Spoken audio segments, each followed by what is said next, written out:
لیکن قرآن کہتا ہے کہ فمن شہد منکم الشہر فلیصم، تم میں سے جو کوئی بھی یہ ماہ مبارک پائے یعنی ماہ رمضان پائے تو اس کے روزے رکھے۔ پتہ چلا ماہ رمضان المبارک کے روزے یہ فرض اللہ عز و جل نے فرمائے۔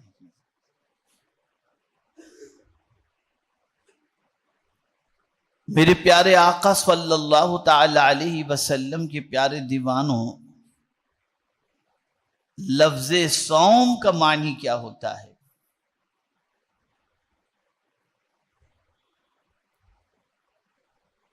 یہ جو عام طور پر روزہ کہا جاتا ہے یا روزے کہا جاتا ہے، یہ اگر عربی صوم کا جو لفظ ہے اس کا معنی اگر دیکھا جائے تو یہ اس کا معنی نہیں ہوتا۔ قرآن میں جو لفظ صوم آیا ہے کہ جب تم میں سے کوئی ماہ رمضان پائے تو صوم اختیار کرے، تو صوم کے معنی کیا ہوتا ہے؟ تو صوم کے معنی ہوتا ہے رکنا، یعنی رک جائے، صبح صادق سے لے کر غروب آفتاب تک رک جائے۔ اب اس کو روزہ کیوں کہتے ہیں؟ صوم کے معنی تو رکنا ہوتا ہے، تو ہم تو یہ نہیں کہتے کہ ہم جو ہے وہ رک رہے ہیں، ہم تو کہتے روزہ رکھتے ہیں۔ اس لیے کہتے ہیں چونکہ یہ عمل دن میں ہوتا ہے، روز میں ہوتا ہے، اس کے لیے اس کو روزہ کہتے ہیں۔ ورنہ صوم کے معنی ہوتا ہے رکنا۔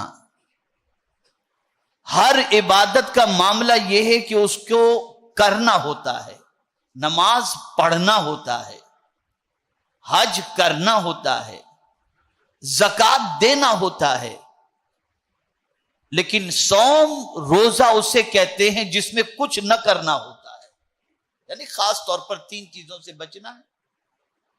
کچھ کرنے کا نام روزہ نہیں، بلکہ 3 چیزوں سے بچنے کا نام روزہ ہے۔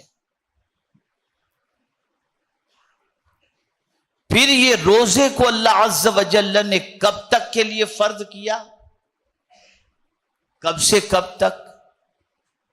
تو قرآن کہتا ہے وَأَتِمُّ الصِّيَامَ إِلَى اللَّيْلِ، اسے رات تک کمپلیٹ کر لو، یعنی غروب آفتاب تک۔ اب روزے کی تعریف کیا ہوئی؟ صبح صادق سے لے کر غروب آفتاب تک اللہ کی رضا کے لیے کھانے پینے اور عمل زوجیت سے بچنے کا نام ہے روزہ۔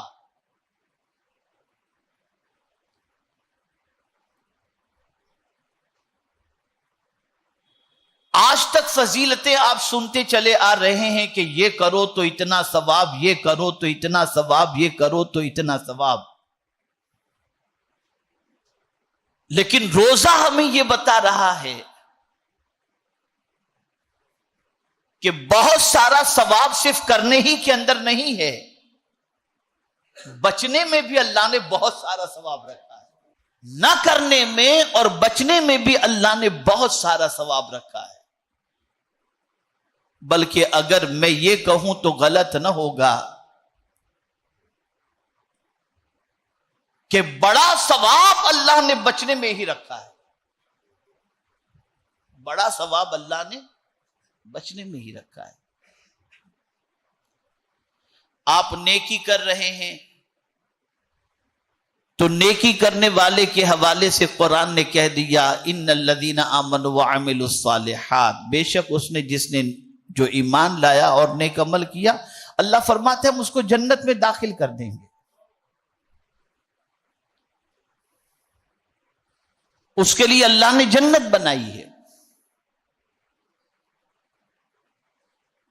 لیکن اگر کوئی شخص نیکی کم کرتا ہے، بڑی مشکل سے 5 وقت کی نماز پڑھ لیتا ہے، لیکن حرام سے بچتا ہے،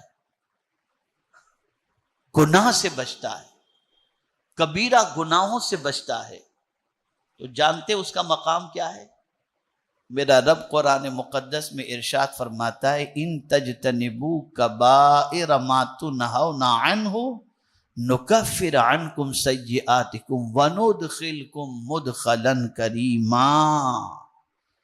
اگر کوئی کبیرہ گناہوں سے بچے تو اللہ فرماتا ہے کہ ہم اس کے چھوٹے گناہوں کا اسے کفارہ بنا دیتے ہیں اور ہم اسے عزت والے گھر میں داخل کریں گے. اس امت کی سب سے بڑی پریشانی یہ ہے کہ کرنے کا کام تو اس نے کیا اور کر رہی ہے، لیکن بچنے میں یہ قوم بالکل پیچھے ہے. ادھر نماز بھی پڑھتی ہے، ادھر گناہ بھی کرتی ہے، ادھر تلاوت بھی کرتی ہے، ایام 20 کے روزے بھی رکھتی ہے، ساتھ میں لوگوں کا مال بھی کھا جاتی ہے.